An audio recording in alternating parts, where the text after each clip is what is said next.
Buenas tardes, Semilla, ¿cómo están? Gusto saludarles y volvernos a reunir delante de la Escritura, considerar lo que Él tiene para nosotros, pensando en que pues en estos momentos, sin duda, Dios tiene un plan, un propósito que debemos de cumplir y sobre todo pienso que su palabra no puede ser guardada y no puede ser escondida, al contrario, debe ser proclamada. Y pues en estos medios digitales que el Señor nos permite tener de alguna forma son un medio por el cual nos estaremos comunicando, respetando lo que las autoridades nos dicen, no teniendo temor, sino respetando y sujetándonos a las autoridades y a lo que ellos estipulan y ordenan.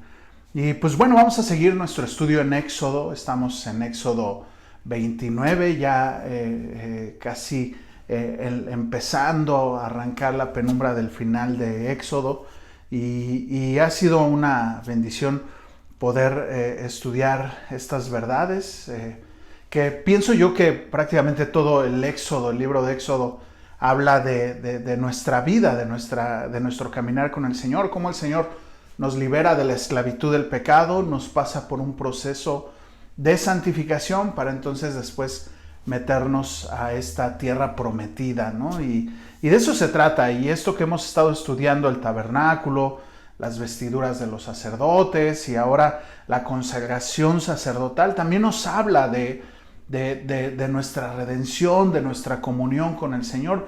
Al final todo esto se trata, creo yo, de dos cosas. Una, de conocerle y darle a conocer. De eso se trata, conocerle y darle a conocer. Lo cual, pues, es una bendición que tú y yo tengamos la Escritura, que podamos reunirnos delante de la Escritura y que podamos caminar, aprender directamente del Señor Jesucristo, ¿no? En su palabra. Y pues bueno, vamos a orar para poner en manos de Dios este tiempo y que sea el Señor quien nos hable a cada uno de nosotros. Señor, te damos gracias, Dios, por tu palabra. Gracias, Señor, que es viva, eficaz, más cortante que toda espada de dos filos y que penetra a lo más profundo de nuestros corazones y discierne las intenciones. Te pido, Señor, que seas tú, Señor, hablándonos en esta mañana. Seas tú dirigiendo nuestros pasos y seas tú, Señor, guiándome a proclamar lo que tú quieres enseñarnos. Sé tú, Señor, en cada uno de las familias, de las personas que nos escuchan. Y Señor, bendíceles, guárdales en estos momentos difíciles, pero de mucha oportunidad para proclamar tu palabra y para buscar de ti, Señor. Y pues gracias Señor, por todo lo que nos das, porque en medio de todo tú nunca nos dejas y nos sostienes. En el nombre de Jesús. Amén. Éxodo 29. Realmente creo yo que este capítulo nos habla de la consagración sacerdotal, de cómo habrían de consagrarse estos sacerdotes, Aarón, su familia, que serían los levitas, los sacerdotes que estarían sirviendo delante del Señor y que se habrían de dedicar al sacerdocio perpetuamente, ¿no? Sería una descendencia que se dedicaría a este sacerdocio. Y el sacerdote nos habla no precisamente de un intermediario, sino de un representante de Dios. Muy diferente a un intermediario, porque dice la Escritura, porque solo hay un intermediario que es Jesucristo, ¿no? Y no hay otro intermediario, no hay alguien en medio entre Dios y nosotros, sino solo Jesucristo. Y fuera de eso son solamente representantes, a lo cual la semana pasada lo vimos como todo creyente, toda aquella persona que ha nacido de nuevo, que ha conocido al Señor, ha sido llamado a ser un sacerdote. Somos llamados a ser sacerdotes. Dice 1 Pedro 2, 5, 6, vosotros también como piedras vivas, sed edificadores como casa espiritual, sacerdocio santo, para ofrecer sacrificios espirituales aceptables a Dios por medio de Jesucristo. Fíjate, aquí está el primer objetivo de por qué somos llamados a ser un sacerdotes. Dice, para ofrecer sacrificios espirituales aceptables a Dios por medio de Jesucristo. ¿Cuáles serán estos sacrificios? Ahorita veremos algunos y que representarán Pero creo yo principalmente Romanos 12, 1, 2, que dice: así, hermanos, os ruego por las misericordias de Dios que presentéis vuestros cuerpos en sacrificio vivo, santo, agradable a Dios, que es vuestro culto racional. Creo yo que ese es el objetivo de que tú y yo nos ofrezcamos en sacrificio vivo. ¿Qué significa esto? Yo lo veo así, bien sencillo. Que cada vez que tú y yo nos enfrentamos ante una tentación, ante la oportunidad de pecar, y en ese momento que tú y yo estamos frente a esa oportunidad y resistimos al pecado o huimos del pecado, entonces en ese momento nos estamos convirtiendo en estos sacrificios olor fragante. Pero cuando sucumbimos o cedemos ante la tentación, entonces nos convertimos en transgresores de la ley y pecamos, ¿no? Lo cual el Señor tiene el arrepentimiento, el perdón de nuestros pecados, acercarnos a Él con un corazón contrito y humillado, ¿no? Pero sin lugar a dudas, en el momento que tú y yo nos apartamos y le damos un portazo al pecado, entonces nos convertimos en estos sacrificios vivos, ¿no? Fíjate, ahí está el primer propósito. Y ahí mismo, en 1 Pedro 2, 9 al 10, dice: mas vosotros sois linajes escogidos, real sacerdocio, nación santa, pueblo adquirido por Dios. Y aquí está el segundo propósito: para que anunciéis las virtudes de aquel que los llamó de tinieblas a su luz admirable. Vosotros que en otro tiempo no erais pueblos, pero ahora sois pueblos de Dios. Que en otro tiempo no había sido alcanzados misericordia, pero ahora habéis alcanzado misericordia. Y este es el segundo propósito: que anunciemos las virtudes de aquel que nos llamó de tinieblas a luz. Dos propósitos extraordinarios, maravillosos, que si tú te das cuenta se tratan de mi comunión con Dios y de mi relación con mis semejantes. ¿Cómo es que yo voy a hacerles saber a mis semejantes acerca de esta luz admirable, de cómo Dios me sacó de tinieblas a esta luz? Éxodo, ¿no? Dios nos sacó de la esclavitud para estar ahora en libertad, y esta libertad no solamente para ahí, o sea, no para en el hecho de que Él nos libra del pecado, nos hace aceptos por medio del amado, sino que, ¿cuál es el propósito? No, pues vámonos al cielo. ¿Cuál es el propósito de esto? Que tú y yo hagamos saber y anunciar estas maravillosas bendiciones que están abiertas a todo aquel que en Él quiera creer, ¿no? Dice Romanos 10:9. Y qué propósito tan maravilloso, ¿no? Eso es el propósito de ser sacerdotes. No es nada espiritufláutico ahí, raro, como el día de hoy suele haber estos hombres pastores que se hacen así como intocables, el inalcanzable. No se trata de eso. Se trata de conocerle y darle a conocer, que en tu casa tú le des a conocer a tus hijos de las riquezas que hay en la Escritura, que seas de testimonio con tu familia, que seas de testimonio con tu esposa, y que entonces puedas ejercer el verdadero sacerdocio, que es este, ¿no? Segunda de Corintios 5, 17, 9, fíjate, dice: de modo que si alguno está en Cristo, nueva criatura es. Las cosas viejas pasaron, he aquí todas son hechas nuevas. Y todo esto proviene de Dios, ¿no? No hay ninguna virtud en ti y en mí. Todo esto proviene de Dios, quien nos reconcilió consigo mismo por Cristo, dice, y nos dio el ministerio de la reconciliación. Una vez que Él te reconcilia consigo mismo, nos ha dado el ministerio de la reconciliación. Y fíjate que Dios estaba en Cristo reconciliando consigo al mundo, no tomándoles en cuenta a los hombres sus pecados. Y nos encargó a nosotros, a ti y a mí, aquel que ha creído en esta palabra, dice, nos ha encargado la palabra de la reconciliación. Así que somos embajadores de Cristo, como si Dios rogase por medio de nosotros. Os rogamos en el nombre de Cristo, reconcíliate con Dios. Qué hermosas palabras el Señor nos ha encomendado a ti y a mí, que le conocemos y que le creemos, que es reconciliarnos con el Señor.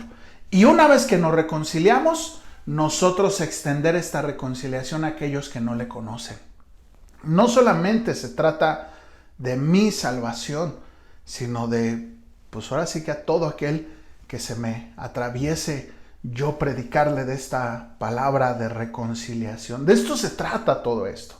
De este sacerdocio no se trata de un sacerdocio inalcanzable, ahí lejano, sino de un sacerdocio de ejemplo, de santidad, de pureza, de consagración. ¿Para qué? Para que anunciemos las virtudes de aquel que nos llamó de tinieblas a luz. Y como dice aquí, nos ha dado, somos embajadores. No como alguna vez escuché, ¿no? Con un hombre y un pastor, no sé ni cómo decirlo. Como alguna vez escuché, ¿no? Yo soy embajador del Señor y me deben de tratar como un embajador del cielo. No, olvídate de eso. No se trata de eso. Sino se trata de que siendo embajadores de Cristo, siendo embajadores del Señor, vivamos como el Señor vivió. En santidad, en pureza. Y de esa misma manera le demos a conocer a Él. ¿A quiénes? A quienes no le conocen. Sencillo. A quienes no le conocen. Seguramente tú tienes alguien cercano a ti que no le conoce. Y creo yo que estos momentos son idóneos, ideales, para que tú y yo seamos luminares en medio de este mundo de tinieblas. Y no guardemos la palabra, sino que la pongamos abierta a todo aquel que quiera escucharla.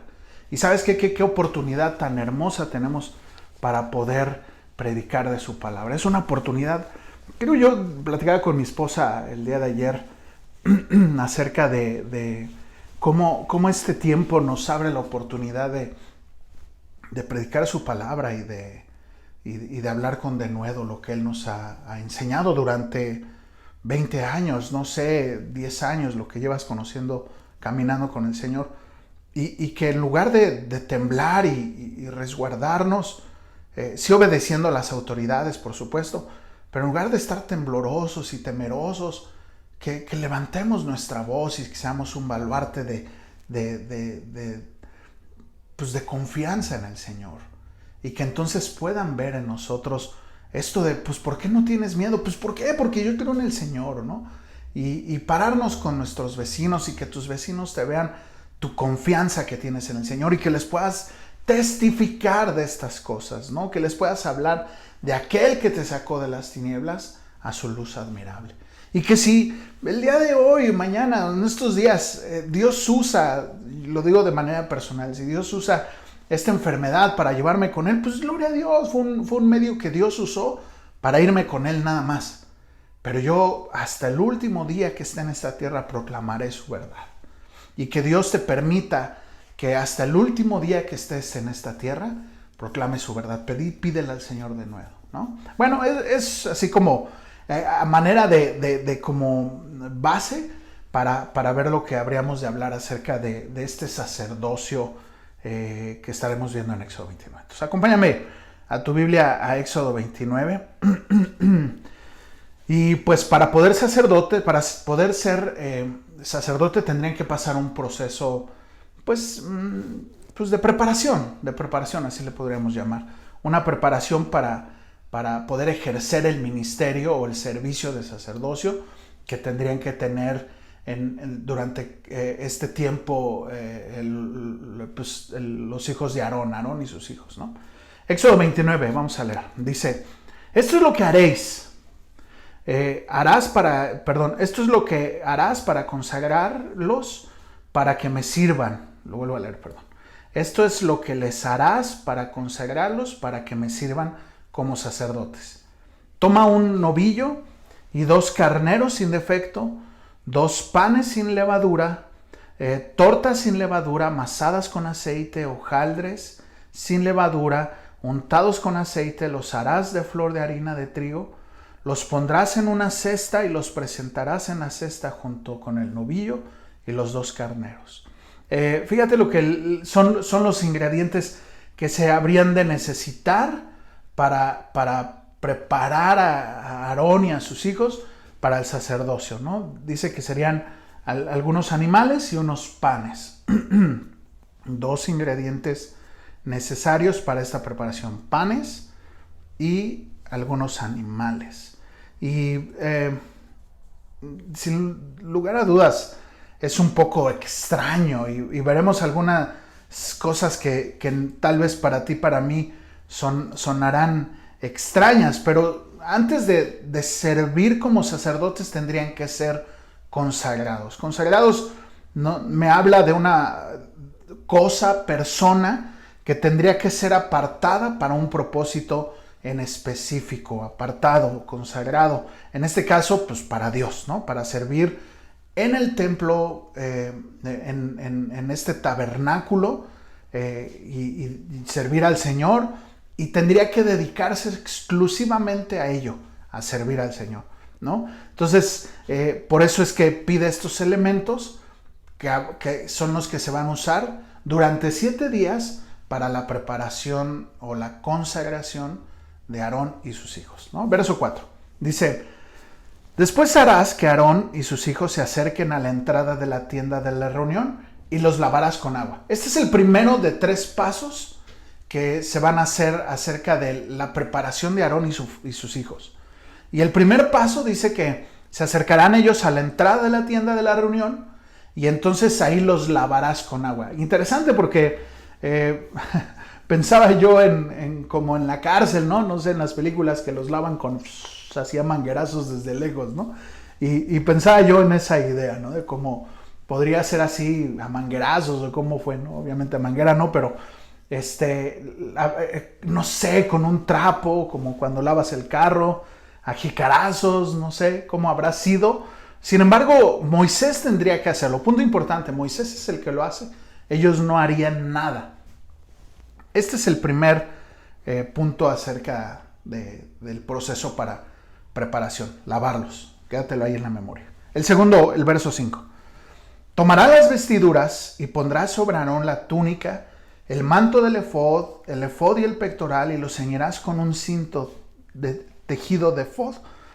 Pondrás la tiara sobre su cabeza y sobre la tiara la diadema santa. La segunda acción que tendría que hacer Moisés con Aarón y sus hijos sería vestirlos, ¿no? Y igual, la misma forma, Aarón y sus hijos no tendrían que hacer nada, y todo aquel que fuera a ser sacerdote iba a pasar por este mismo proceso.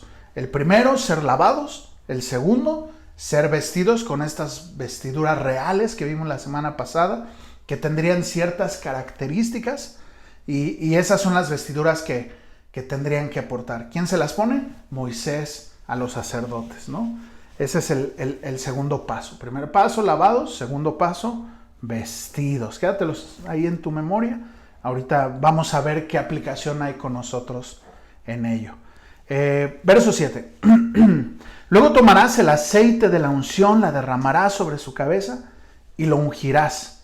También harás que sus hijos se acerquen y pondrán túnicas sobre ellos, y las ceñirás los cinturones a Aarón y a sus hijos, y les atarás las mitras, y tendrán el sacerdocio por estatuto perpetuo. Así consagrarás a Aarón y a sus hijos. 3 pasos. 3 pasos. El primero, ¿te acuerdas? Era lavarlo. El segundo, vestirlo. Y el tercero, ungirlo. 3 pasos. Ahorita vemos la aplicación. Sigamos viendo. Y ahorita entramos al tema práctico o cómo lo aplicamos a nuestro día a día. Verso 10. Entonces llevarás el novillo, paréntesis. Ahora se te tendrán que presentar las ofrendas o estos animales, estos sacrificios que cumplen con otro propósito. Entonces llevarás el novillo delante de la tienda de la reunión. A Aarón y a sus hijos pondrás sus manos sobre la cabeza del novillo y matarás al novillo delante del Señor. O sea, lo que le está diciendo es que después de haberlo lavado, haberlo vestido y haber ungido a los sacerdotes, entonces agarrarán al primer novillo, y entonces dice que a este primer novillo lo matarás delante del Señor. Pero fíjate, una acción importante es que los sacerdotes tendrían que tocar la cabeza del novillo. Y dice: matarás al novillo a la entrada de la tienda de la reunión, tomarás la sangre del novillo y la pondrás sobre los cuernos con el dedo. ¿Te acuerdas que había una mesa del incienso que tenía unos cuernos? Y derramarás toda la sangre al pie del altar. Tomarás todo el sebo que cubre las entrañas, el lóbulo del hígado y los riñones, y el sebo que hay sobre ellos, y los ofrecerás quemándolos sobre el altar. Pero la carne del novillo y su piel y su estiércol los quemarás con fuego fuera del campamento. esta es ofrenda por el pecado. Va a haber 3 ofrendas. La primera ofrenda es esta, que es ofrenda por causa del pecado de los sacerdotes o de los levitas. Y fíjate, lo que les dice es que estos animales, este novillo, lo tendrán que tocar con la cabeza. Y esto tenía un simbolismo muy interesante. Significaría que en el momento que los sacerdotes tocan a este novillo, como que los pecados que ellos tenían eran traspasados a ese novillo que habría de morir por causa de los pecados de esta persona. Y este es el primer sacrificio por los pecados o para limpiar los pecados exclusivamente de los sacerdotes, ¿no? Y luego dice que una parte se quemaría en el altar y otra parte se quemaría afuera. Y ellos no podrían entrar a este servicio delante del Señor si fuera con pecado. Por eso era necesario que esto sucediera cuando ellos se prepararan para ser sacerdotes, ¿no? Qué interesante. El segundo sacrificio, verso 15. También tomarás unos de los carneros y Aarón y sus hijos pondrán sus manos sobre la cabeza del carnero. Nuevamente, la misma acción. Matarás al carnero, tomarás su sangre y la rociarás en el altar por todos lados. Luego cortarás al carnero en pedazos y lavarás sus entrañas, sus piernas, y las pondrás con sus pedazos y sus cabezas, y quemarás todo el carnero sobre el altar, el holocausto al Señor. Será aroma agradable al Señor, ofrenda encendida al Señor. Este segundo sacrificio habría de ejemplificar o simbolizar la dedicación al Señor, que estos sacerdotes habrían de dedicarse plenamente o su vida completa al sacerdocio y no tendrían ninguna otra actividad más que el sacerdocio, sino solamente se dedicarían al sacerdocio. Dice el verso 18, y quemarás todo el carnero sobre el altar, el holocausto al Señor, aroma agradable al Señor, ofrenda encendida del Señor. Es un ejemplo de que ellos serían como esta ofrenda encendida al Señor, presentada, dedicadas al Señor. Qué interesantes estas dos acciones. Ahorita vamos a ver algunas cosas prácticas. Solamente te quiero decir lo que está sucediendo en este momento. El tercer sacrificio, verso 19. Entonces tomarás el otro carnero, y Aarón y a sus hijos pondrán sus manos sobre la cabeza del carnero, y matarás al carnero, y tomarás su sangre, y la pondrás sobre el lóbulo de la oreja derecha de Aarón, sobre el lóbulo de la oreja derecha de sus hijos, sobre el pulgar de su mano derecha, sobre el pulgar de su pie derecho, y rociarás el resto de la sangre en el altar por todos lados. Después tomarás la sangre que está sobre el altar y del aceite de la unción, y la rociarás sobre Aarón y sus vestiduras, sobre sus hijos y sobre las vestiduras de sus hijos. Quedarán consigo él y sus vestiduras, también sus hijos y las vestiduras de sus hijos con él. Tomarás también el sebo del carnero, la cola gorda, el sebo que cubre las entrañas, el óvulo del hígado, los 2 riñones y el sebo que hay sobre ellos, la pierna derecha, porque es un carnero de consagración. Qué interesante, podrías decir, qué extraño es esto, qué extraño es sacrificio, sangre. Tal vez si tú no estás familiarizado con matar a un animal o algo así, podrá sonar hasta grotesco todo esto y un poco hasta incómodo, hasta el pensar el hecho de matar a un animal sin culpa, ¿no? El día de hoy mucha gente pues prefiere no matar animales, ¿no? Y hacer, pensar en siquiera estas cosas, ¿no? Pero digo, ya ese es otro tema, otro día lo tocaremos. Ya me iba a ir hacia el tema pero puede ser grotesco, es lo que quería decir. Puede ser hasta incómodo, un poco pesado. Y ¿sabes qué? Que creo yo que todas estas incomodidades que le están causando a los sacerdotes, a mismo Moisés.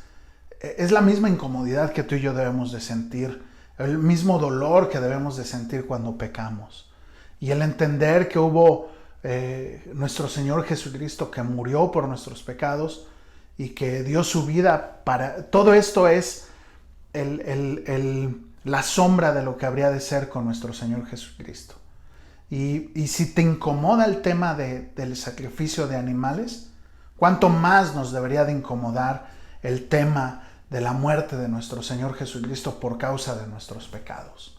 ¿Y cuánto más nos debería de llevar a una reflexión, a hacer, como dice Primera de Corintios, si uno murió por todos, pues ahora todos morimos por Él, para que entonces los que morimos por Él, ahora vivamos para Él, ¿no?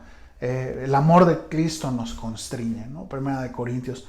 Y qué importante es, o sea, o cómo poder llevar esto a esa reflexión, ¿no?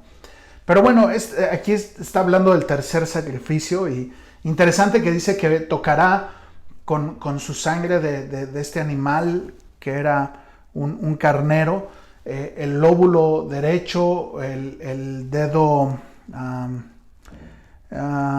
pulgar derecho, el dedo pulgar derecho de su mano, el dedo pulgar de su pie derecho.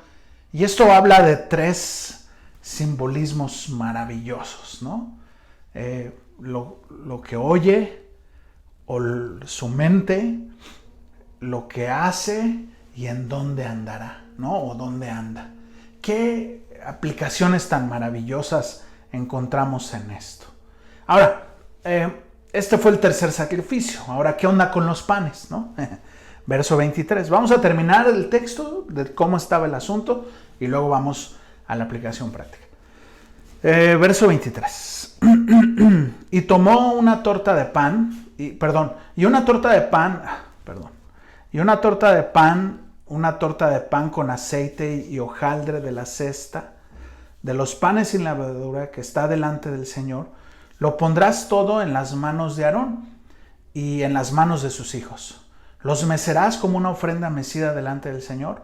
Luego las tomarás de sus manos y las quemarás en el altar sobre el holocausto como aroma agradable delante del Señor. Es ofrenda encendida al Señor. Esto, qué interesante, nos habla de una ofrenda que se tenía que mecer y que se tenía que, hablando de los panes, se tenían también que quemar en esta hoguera o en esta, que sería donde tienen el incienso y todo esto, y ahí se tendrían que quemar, y esto se convertiría en una ofrenda encendida al Señor, ¿no?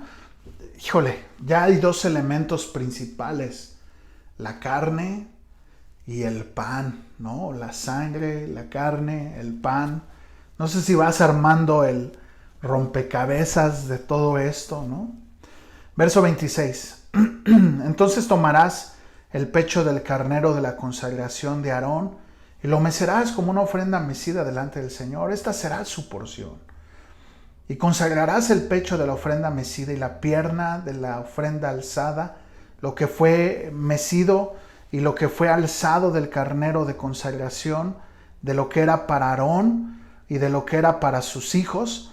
Esto será como porción perpetua, estatuto perpetuo, de parte de los israelitas para Aarón y sus hijos. Porque es ofrenda alzada. Será una ofrenda alzada de los israelitas, de los sacrificios de sus ofrendas de paz. Es decir, su ofrenda alzada al Señor. Esto era una ofrenda que ellos tendrían que tomar y alzar así, y tendrían que ser entregada a Aarón, de los israelitas, Aarón, como un simbolismo de que Dios habría de cuidar de Aarón, y los sacerdotes no se dedicarían a otra cosa más que al sacerdocio.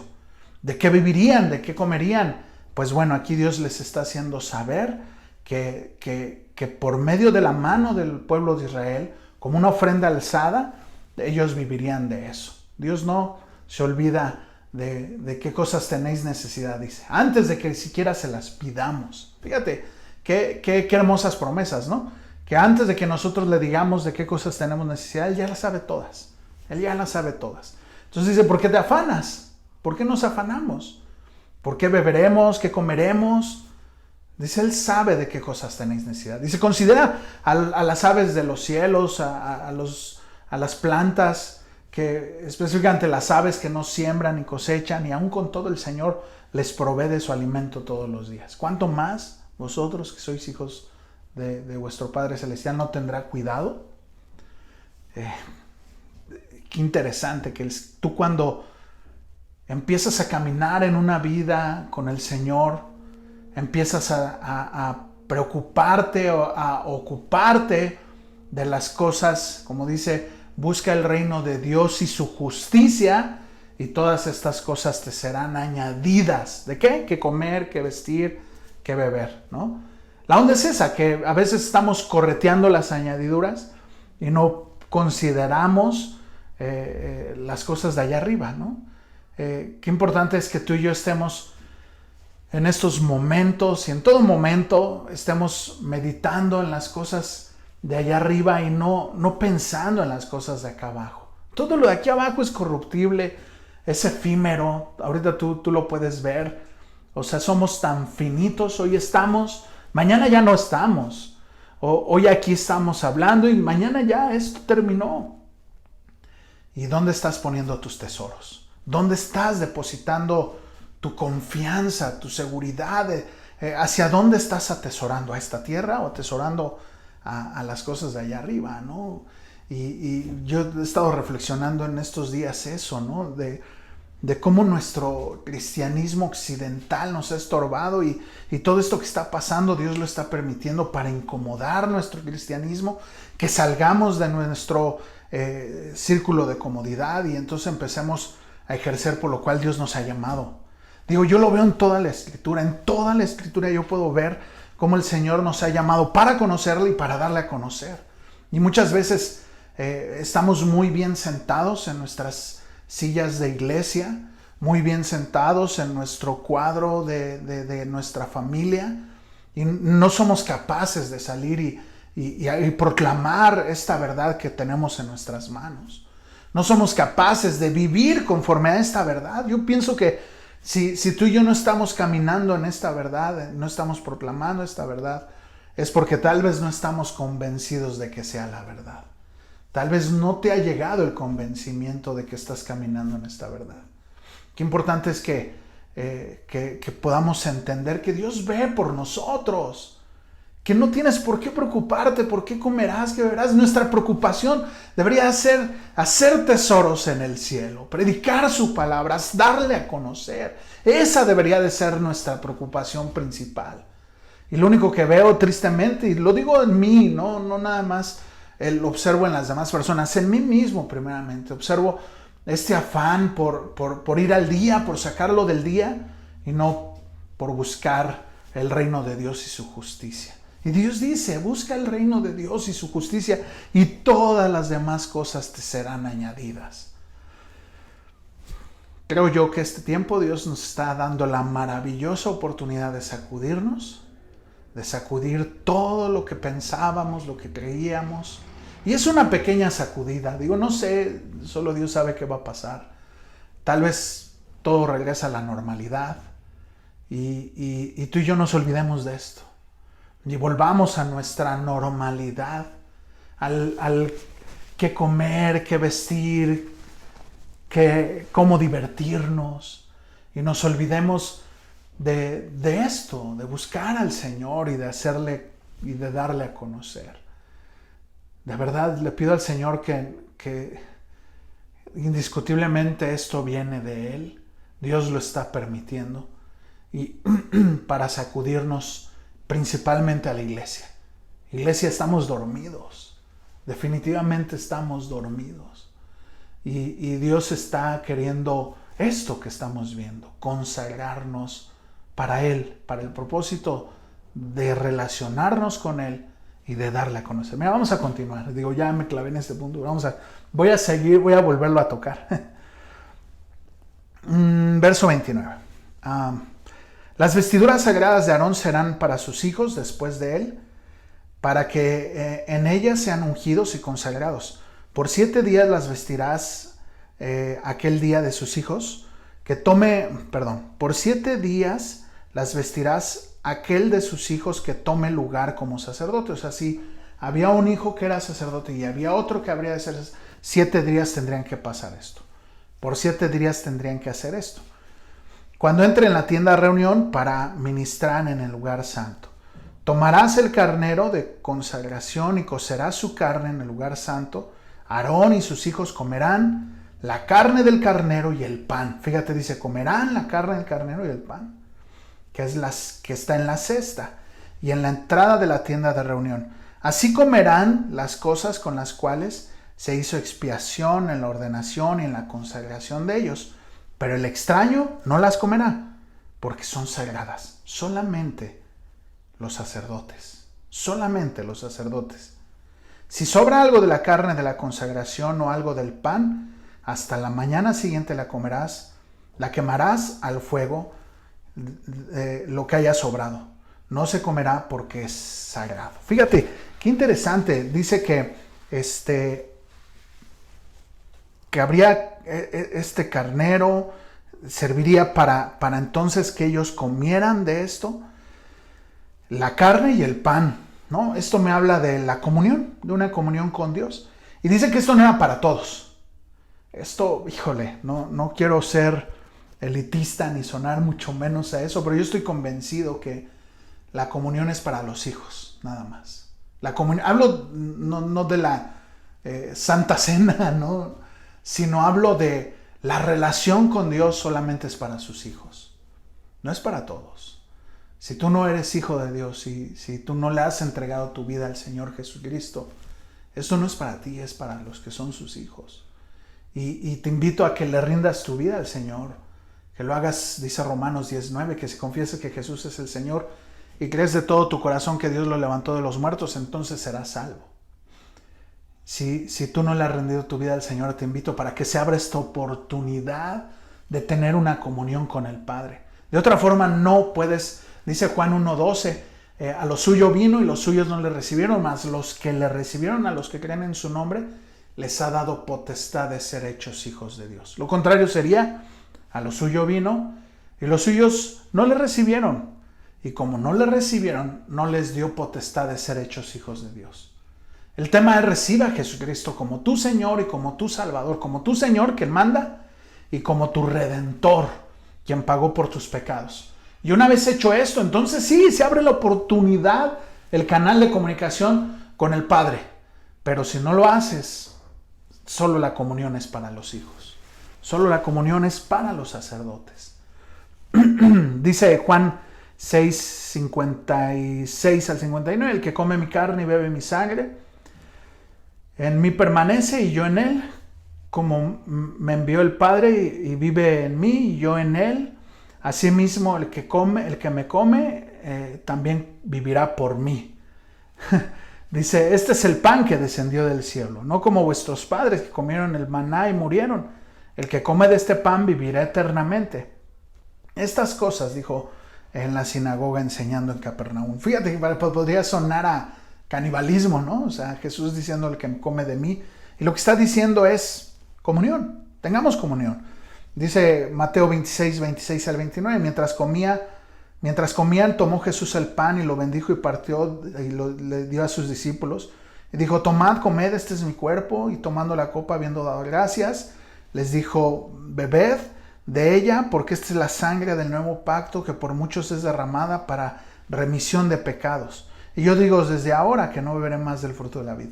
Y está hablando de esto, de una comunión. Apocalipsis 3:20 dice, aquí yo estoy a la puerta y llamo, si alguno oyere mi voz, si abre la puerta, entraré a él, cenaré con él y él conmigo. Habla de una comunión, de sentarte delante de la palabra, alimentarte de su palabra, de platicar con él por medio de la oración, responderle a él por medio de la oración, ¿no?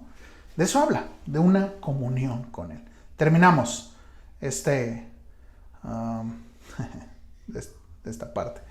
Dice, así harás pues Aarón y sus hijos conforme todo lo que te he mandado, por 7 días los consagrarás, cada día ofrecerás una expiación, un ovillo como ofrenda por el pecado, purificarás el altar cuando haya expiación sobre él y lo ungirás para santificarlo delante Durante 7 días harás expiación por el altar y lo santificarás.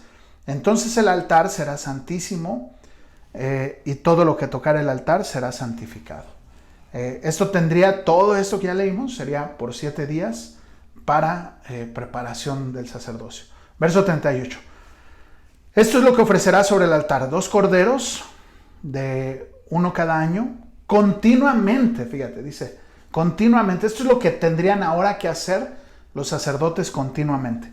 Ofrecerán uno de los corderos por la mañana y otro cordero al atardecer.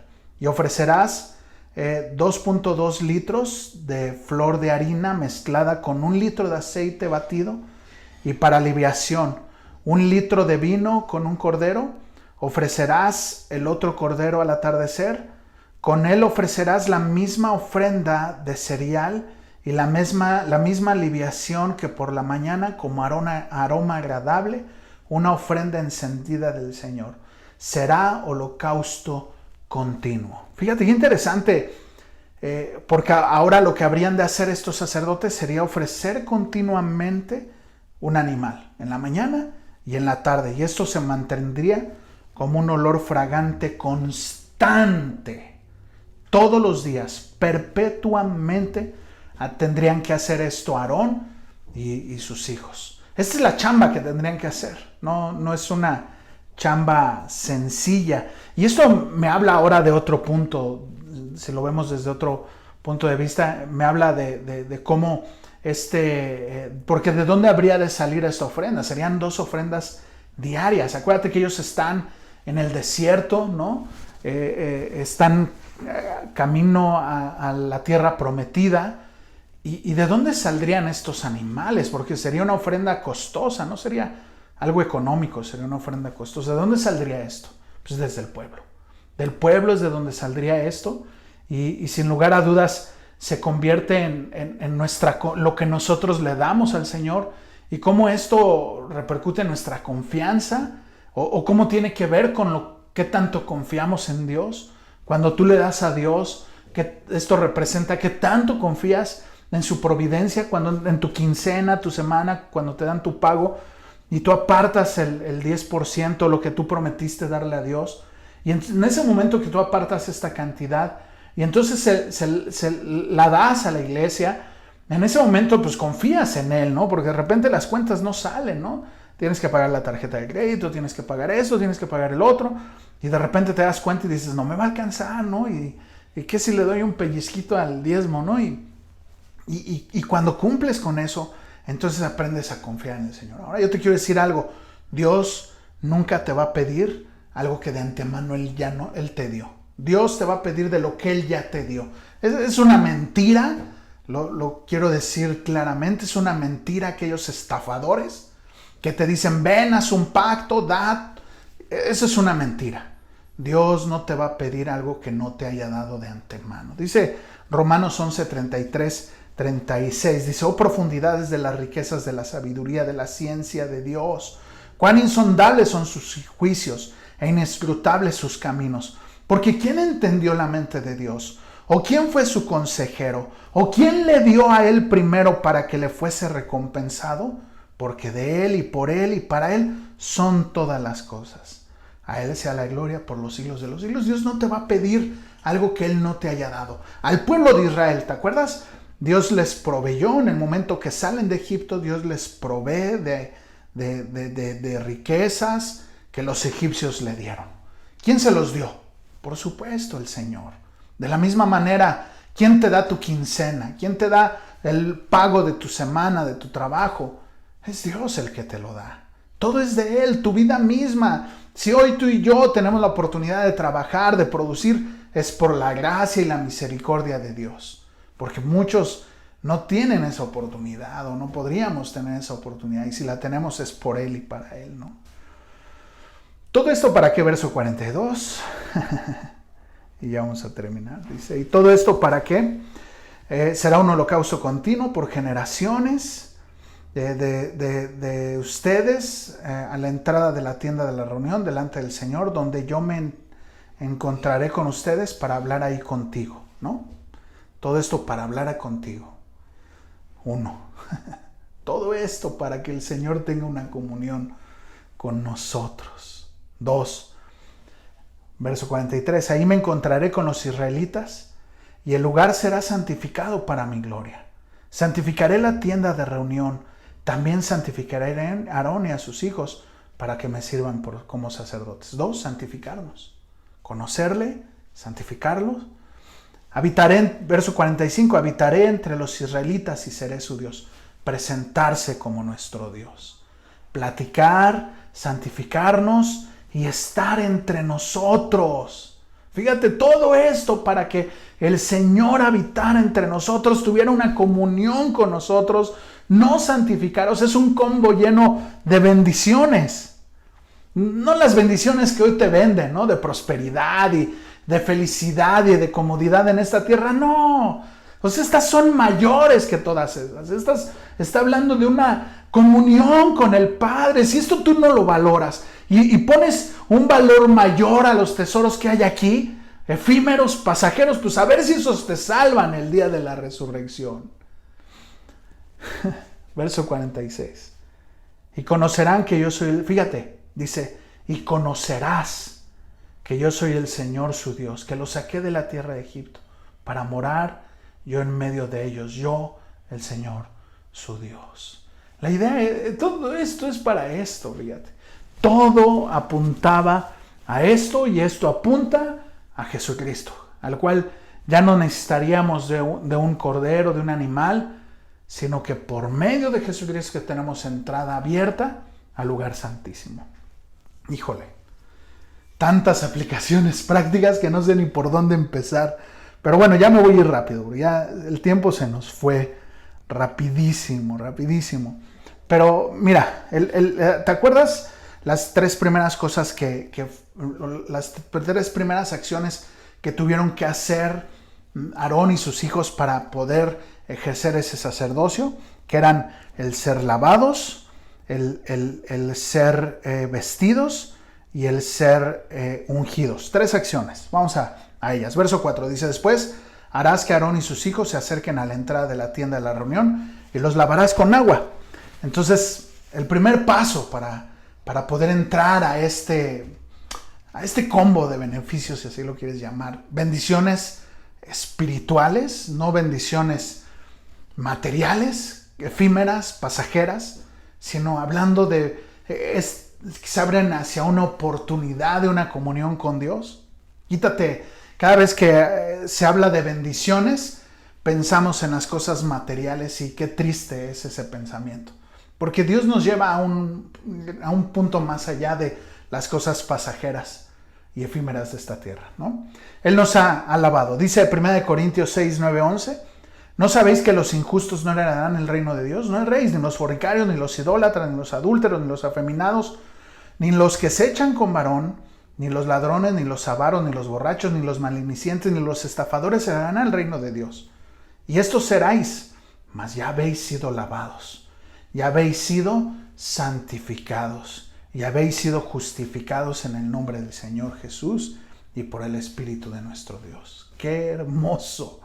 Él es el que antes andábamos así, en esta lista, pero ahora Él nos ha lavado, Él nos ha limpiado por la sangre de su Cordero. Fíjate, dice Apocalipsis 1, 5, 6, observa. Y Jesucristo, el testigo fiel, el primogénito de los muertos y el soberano de los reyes de la tierra, al que nos amó y nos lavó de nuestros pecados con su sangre preciosa. Y nos hizo reyes y sacerdotes para Dios. A Él sea la gloria e imperio por los siglos de los siglos. Amén. ¿Te das cuenta? O sea, Él nos ha lavado con su sangre, y por medio de su sangre, por medio de su muerte, es que Él nos hace reyes y sacerdotes y nos hace aceptos en el amado, dice, ¿no? Pero solamente por medio de eso.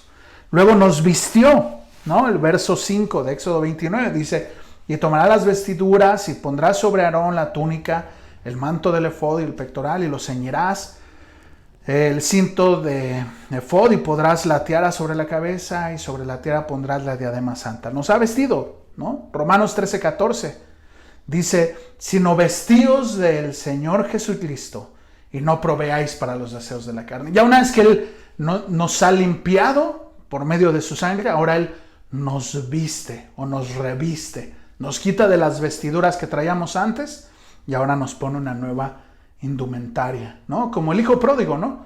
Cuando regresa dice que le pone inmediatamente el anillo y le pone sus vestidos de hijo. Así a ti y a mí el Señor hoy nos pone una vestidura de hijos. Ahora, ¿qué significa esto? Efesios 4:22 al 28 dice: en cuanto a la pasada manera de vivir, despojaos del viejo hombre que está viciado conforme a los deseos engañosos y renovaos en el espíritu de vuestra mente y vestíos del nuevo hombre, creado según Dios en la justicia y la santidad de la verdad. Por lo cual, desechando mentira, hablar verdad uno con su prójimo, porque somos los miembros los unos de los otros. Fíjate, dice, ahora debemos de despojarnos de este viejo hombre que está viciado conforme a los deseos engañosos, y ahora debemos de vestirnos de este nuevo hombre creado según Dios, ¿no? Él ya nos lavó, nos vistió de un nuevo hombre creado según Dios, no bajo las concupiscencias. Y el tercer paso, nos unge. Este está maravilloso, maravilloso. Porque ¿qué era esta unción o qué significaba esta unción? Había tres oficios que requerían de ser ungidos. Era el profeta, el rey y el sacerdote. Y eran ungidos con aceite. Ahora, ¿qué representa esta unción, no? Porque, híjole, el día de hoy o desde hace muchos años se habla acerca de la unción, ¿no? Y nada, yo he escuchado cada locura, si te platicara. Un día, si me invitas un café, te platicaré las historias. Pero fíjate, Isaías 61, 1-3 dice: el Espíritu del Señor está sobre mí por cuanto me ungió el Señor, que me ha enviado a predicar buenas nuevas a los abatidos, a los quebrantados, a publicar libertad a los cautivos y a los presos apertura de la cárcel, a proclamar el año de la buena voluntad del Señor y el día de la venganza del Dios nuestro Señor, a consolar a los enlutados, a ordenar a que los afligidos de Sión se les dé la gloria de la ceniza, al óleo de gozo en lugar de luto, manto de alegría en lugar de espíritu angustiado, y serán allá llamados árboles de justicia, plantío de Jehová para gloria suya. Fíjate esta unción, y es donde vamos a terminar. Esta unción muchas veces lo ponen como algo espectacular, ¿no? Algo sobrenatural y así, ¿no? Y la gente se va a caer y es la unción del Espíritu Santo. No, nada que ver. Sin lugar a dudas tiene que ver con el Espíritu Santo y tiene que ver con la capacidad dada por Dios para cumplir alguna encomienda de parte de Dios. Una capacidad dada por Dios para cumplir una encomienda.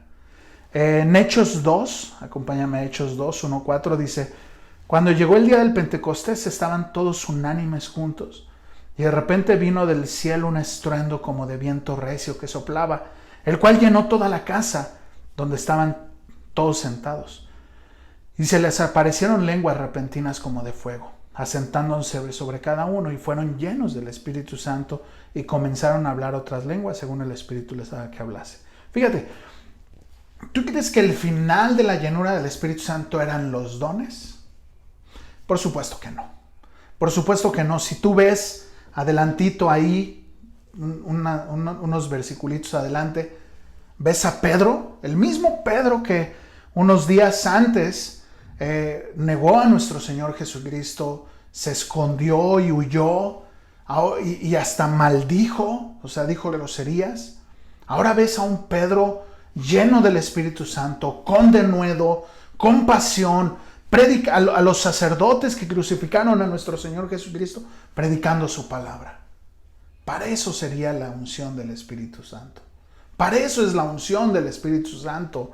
Dice Hechos 1:8, pero recibiréis poder cuando haya venido sobre vosotros el Espíritu Santo. Y aquí viene el propósito.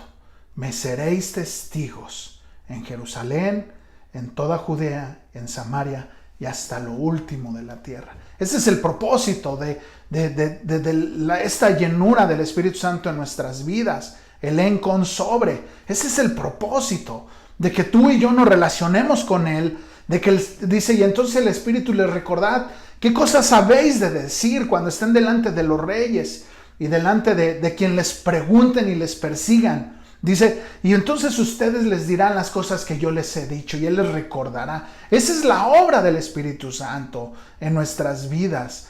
Que nosotros podamos anunciar lo que leíamos al principio, las virtudes de aquel que nos llamó de tinieblas a luz. No es para hacer cosas ahí extrañas, raras, y que hasta Pablo en 1 Corintios dice, y si llegaran los incrédulos y los ven, dirían, ¿y estos qué están locos? No se trata de eso. Esta llenura del Espíritu Santo sirve para que tú y yo proclamemos con autoridad de Dios y con denuedo su palabra, sin temor a ser avergonzados y sin temor a que se burlen de nosotros. Sin lugar a dudas se van a burlar. Si del Señor se burlaron, si de sus apóstoles se burlaron, ¿cuánto más de nosotros? Entonces tú y yo debemos de ser estos baluartes, estos estandartes de su verdad y de su palabra, con denuedo predicar la palabra. Yo le pido al Señor que nos llene de denuedo para que en todo de su Espíritu Santo, que nos unja con su Espíritu para que podamos predicar su palabra con denuedo. Y dice el Señor que si nosotros, siendo padres malos, si los hijos nos piden cosas y no les damos una serpiente cuando te piden de comer, ¿cuánto más no nuestro Padre Celestial nos dará el Espíritu Santo al que se lo piden? Entonces, estas tres cosas: Él nos lava, Él nos reviste y nos capacita para cumplir el propósito por el cual estamos en esta tierra. Esas son las tres acciones. Él nos lava, Él nos viste de una nueva persona y entonces nos capacita para que entonces cumplamos con el propósito por el cual estamos en esta tierra, que te lo voy a poner bien fácil. ¿Cuál es el propósito por el cual Dios te tiene en esta tierra? Darle a conocer. Mira, si fuera el hecho de salvarnos solamente el propósito, pues en el momento que nos salvaría nos iríamos directamente con Él. Pero ¿por qué nos tiene en esta tierra? Nos ha dado, lo leímos ahí en Corintios, ¿no? Que nos ha dado el ministerio de la reconciliación. Y ¿sabes qué? Que de repente siento que estamos muy cómodos. Tenemos que salir y incomodarnos. Y este momento es un tiempo de incomodidad para todos. A todos estamos incómodos. Y ¿sabes qué? Es un momento para que entonces podamos proclamar su verdad y no quedarnos callados. Que seamos embajadores de Cristo, no embajadores místicos ni payasos, sino verdaderos embajadores con su verdad, baluartes de su palabra, que proclamemos su verdad. Y pues, híjole, es una tarea que el Señor nos ha encomendado. Estamos en estos tiempos para que tú y yo crezcamos en una comunión con Él. Pero ¿cuál es el propósito? Conocerle y darle a conocer. Si nada más estás conociéndole y no le estás dando a conocer, no está el círculo perfecto. No estás cumpliendo el plan del sacerdocio, que es conocerle y darle a conocer, tener una comunión con Él, pero también hacerle saber al pueblo de Israel quién es el Señor.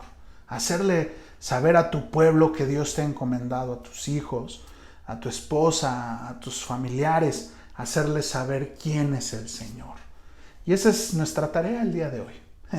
Qué interesante que cuando estaba estudiando en la semana esto, de reflexionar, qué interesante que el Señor nos permite estudiar esto en este tiempo. Y no quiero dejar de decírtelo una vez más. Pídele al Señor que te dé denuedo para predicar su palabra, que te llene de su espíritu y que te llene de su palabra. Llénate de su palabra para que puedas proclamar las virtudes de aquel que te llamó de tinieblas a luz. Vamos a orar. Señor, gracias Dios por tu palabra. Gracias Señor que tú nos hablas por medio de ella. Sé tú Señor en medio de nosotros. Ayúdanos Señor, que en este tiempo, en estos momentos difíciles o de oportunidad, ni siquiera difíciles, de oportunidad, podamos encontrar el motivo, los momentos idóneos para proclamar tu verdad. Sé tú, Señor, en medio de nosotros. Te pido por cada uno de los miembros de Semilla Guadalajara y de cada uno de los que nos escuchan, que podamos vivir de acuerdo a tu verdad y a tu palabra. En el nombre de Jesús. Amén. Pensaba en Imagínate los discípulos, los apóstoles, en el momento que todo lo que estaba sucediendo, Jesús muere y entonces viene el Espíritu Santo, empiezan a proclamar al Señor, hay un avivamiento en la iglesia de Jerusalén, y después de ese tremendo avivamiento se topan con que empieza a haber una persecución. Y en el año, creo que 70, no me hagas mucho caso, viene que sitian a Jerusalén, y entonces empiezan a quemar Jerusalén y el templo es derribado y quemado. ¿Te acuerdas cuando le dicen al Señor, Señor, mira el templo? Y les dice, de cierto os digo que no quedará piedra sobre piedra, ¿no? Y con tal de sacar el oro, quitaron las piedras para sacar el oro que había en ese templo que había construido Salomón. Imagínate para lo que ellos habrá significado eso, era para ellos el fin. Y tal vez significaba, pues este es el fin y viene el Señor viene pronto, y pensaron ello, ¿no? Sin embargo, ellos no se callaron. Siguieron firmes en cumplir su propósito, predicar la palabra. Te invito a que, y me invito a que tú y yo seamos proclamadores de su verdad. Que Dios te bendiga y estamos viéndonos, abrazándonos pronto, si el Señor así lo quiere. Que Dios te bendiga.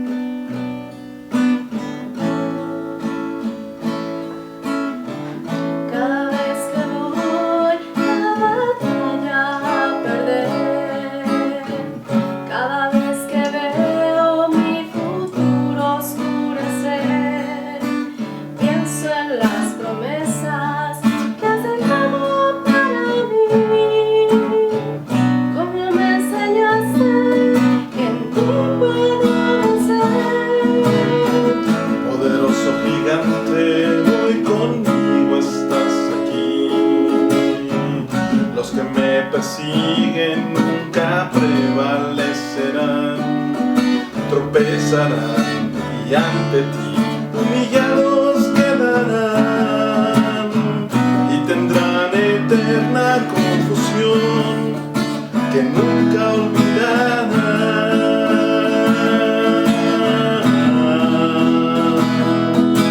Gracias Dios por estar conmigo y cuidar de mí, por ser tú mi amigo, Padre, hermano y guiador, por ser consolador, por dar tu gran amor a quien pequeño es ante ti.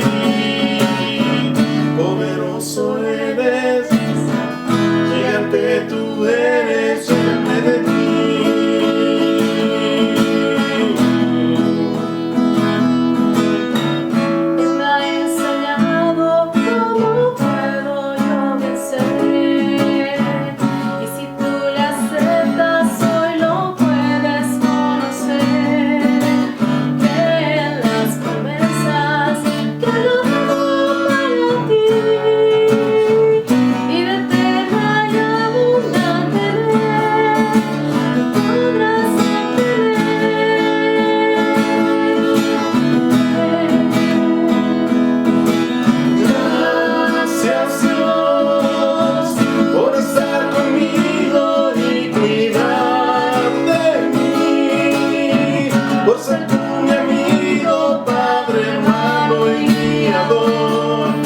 Por ser consolador, por dar